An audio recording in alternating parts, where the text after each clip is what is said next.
तो hello friends, मैं हूं राहुल कुमार। आज की इस वीडियो में आपको railway graduate level, under graduate level या फिर रेलवे ग्रुप डी के रिगार्डिंग बताने वाले बहुत सारा चीज़ है जो कि आपको एग्ज़ाम को क्रैक कराने में मदद करेगा। सबसे पहले तो ये बात आपको सीखना पड़ेगा कि एग्ज़ाम को क्रैक करने में किन किन बातों को ध्यान रखना चाहिए।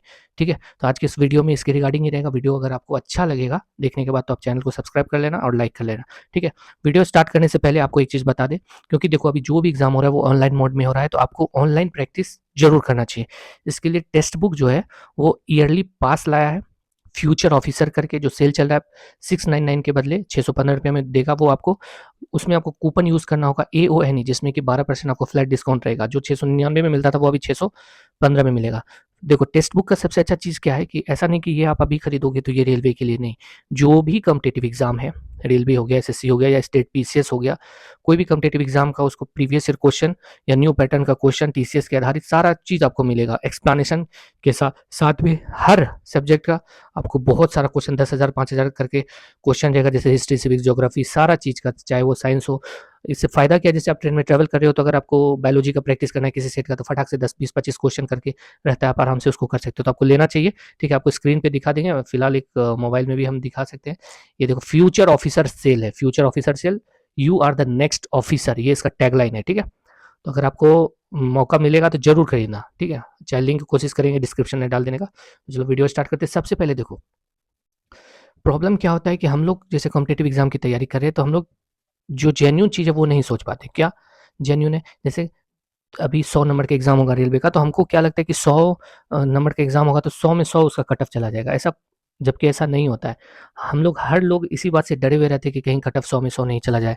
जो भी जोन हो, जैसे क्योंकि फॉर्म तो हम लोग फिल कर दिए हैं, तो अभी हम लोगों को लगता है कि मेरा जोन डेंजर जोन है, वो जोन भर देते तो ज़्यादा बेटर रहता। जबकि सबों के साथ ऐसा रहता है। वो आपको जो सेफ ज़ोन लग रहा होगा वो किसी के लिए डेंजर ज़ोन होगा, और अगर आपको जो डेंजर ज़ोन लग रहा होगा वो किसी और के लिए सेफ ज़ोन होगा। तो ये सब आप दिमाग से आप निकाल दो, क्योंकि अब आप फॉर्म फिल कर दिए और आप उस चीज़ जगह पे आपको एग्ज़ाम देना है। तो सबसे पहले देखो ये बात ध्यान करके रखना है कि कोई भी जोन हो, डेंजर हो या सेफ जोन, वहाँ 100% कहीं भी कट ऑफ नहीं जाएगा। चाहे 90% भी कहीं भी कट ऑफ नहीं जाएगा। कट ऑफ 80% से 85% के बीच में रहेगा, वो भी मैक्सिमम ये मार्क्स है। 80 से 85% जो हम बता रहे हैं वो मैक्सिमम मार्क्स है।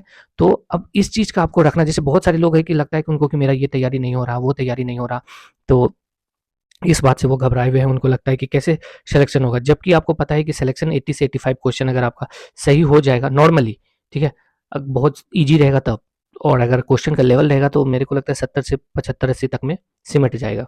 लेकिन फिर भी एक लेवल लेके चले 80 से 85 का, अगर इतना क्वेश्चन आपका सही हो जाएगा तो आपका सिलेक्शन होने का किसी भी जोन हो, डेंजर हो या कुछ भी हो, सारे जोन में आपका सिलेक्शन हो जाएगा। अब रहा 15 क्वेश्चन, तो 15 क्वेश्चन अगर आप से छूट भी गया तो कोई दिक्कत नहीं है। ठीक है, तो इसलिए तैयारी के दौरान अगर आपको कितना भी मार्क्स आ रहा है, जैसे 75 80 इस तरह से मार्क्स आ रहा है, फिर भी आप खुद को डिप्रेशन में लेके जाओगे कि अरे मेरे से नहीं हो पाएगा, तो वो दिक्कत आपको क्रिएट करेगा। आपको ये ध्यान रखना है कि 100% कहीं भी किसी भी एग्जाम का रिजल्ट का कट ऑफ नहीं रहता। लगभग 80% 85% ये कट ऑफ जो है मैक्सिमम स्कोर का बता रहे, ये कट ऑफ मैक्सिमम स्कोर रहता है, नहीं तो अगर 75 70 इस तरह से ही कट ऑफ रहता है।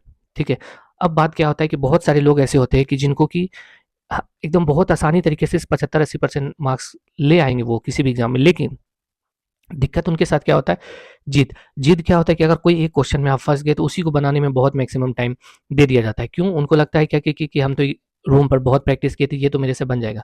लेकिन कभी-कभी क्या होता है कि मल्टीप्लाई करने में या फिर जो क्वेश्चन है उसका कांसेप्ट हम लोगों को कुछ अलग लगा, जैसे क्वेश्चन पूछ रहा है क्या, लेकिन उस टाइप का हम क्वेश्चन बनाए, लेकिन इसका कांसेप्ट कुछ और तरीके से बनेगा। लेकिन उस टाइम हम जो रूम पे बनाए वो ध्यान करके बनाए जा रहे हैं और हमारा आंसर नहीं आ रहा है। बार-बार एक क्वेश्चन को बनाने में 6-7 अटेम्प्ट भी ले लेता है आदमी।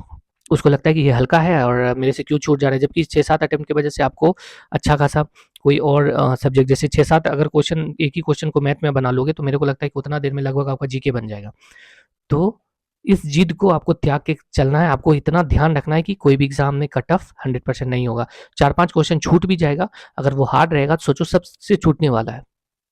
देखो सिलेक्शन जो है वो हार्ड क्वेश्चन से नहीं होता। जैसे 5 क्वेश्चन हार्ड पूछ दिया, तो वो अगर आप एक मीडियम स्टूडेंट हो, तो अगर 5 क्वेश्चन हार्ड दे दिया तो सोचो कि वो 5 क्वेश्चन लगभग 97% लोगों से वो क्वेश्चन छूटना ही छूटना है। ठीक है? इसलिए वो 5 क्वेश्चन छूट जाने के बाद, या अभी आप डे टू डे लाइफ में मॉक टेस्ट लगा रहे होगे और आपसे क्वेश्चन छूट रहा होगा, तो आपको लग रहा होगा कि मेरा सिलेक्शन हो पाएगा कि नहीं हो पाएगा, क्या होगा, नहीं होगा, कैसे होगा? तो इस तरह का जब आप मॉडल रखोगे तो वो फिर आपको सीधा बैक करेगा। ठीक है?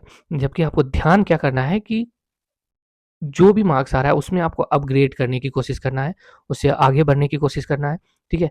और ऐसा होता है कि एक जगह पे जाके आप स्थिर हो जाओगे। अब 100% तो आपको रिज़ल्ट कहीं भी स्कोर होगा नहीं, 80-85 बार-बार आ रहा है, आप यहीं पे रुक जाओगे, तो इसको आप मैक्सिमम सोच के चलना कि हाँ, आपका मैक्सिमम स्कोर 85% अगर स्कोर हो रहा है तो वो 100% हो रहा है, ठीक है? सिलेक्शन के बेस को समझते हुए।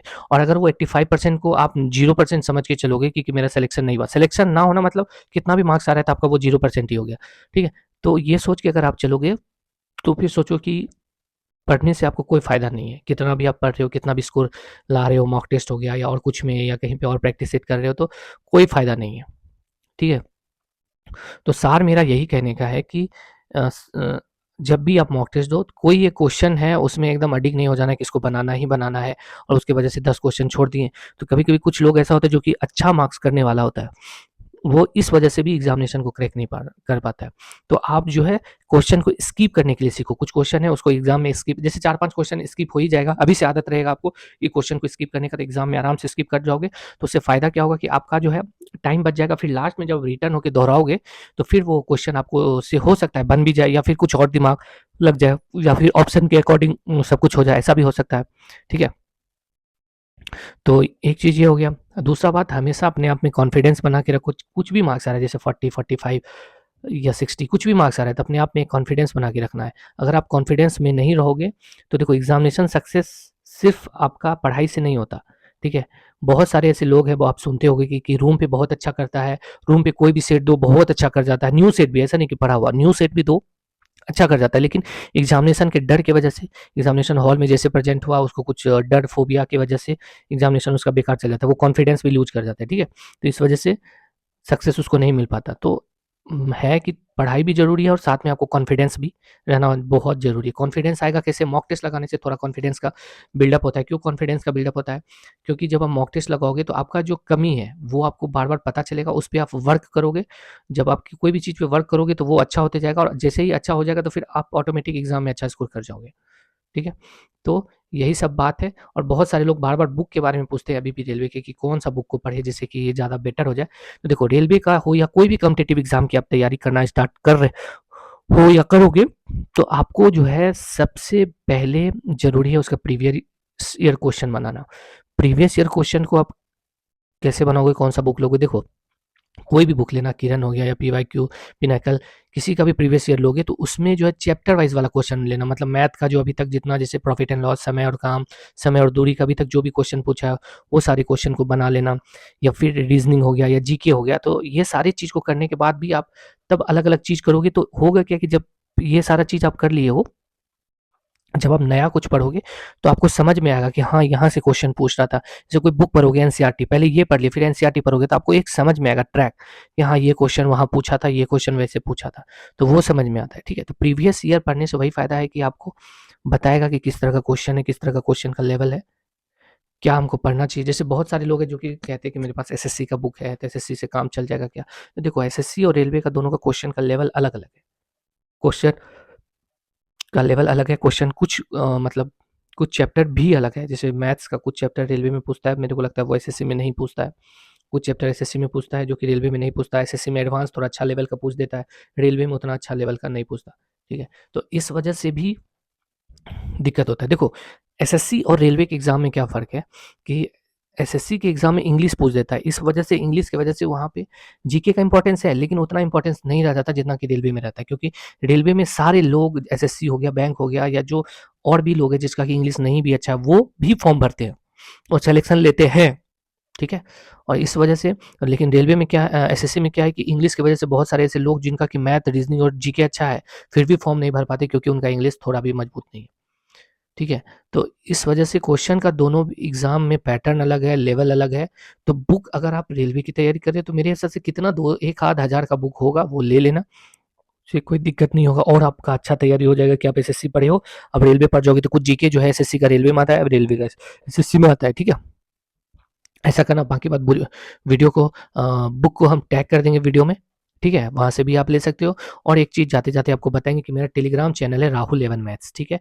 वहाँ से आप जो है ये ले लेना जो रेलवे का हाल फिलहाल में जो एग्ज़ाम हुआ है ना, एएलपी हो गया, आरपीएफ एसआई हो गया, जेई हो गया, टेक्नीशियन का, वहाँ पे सारा क्वेश्चन डाल के रखे हैं।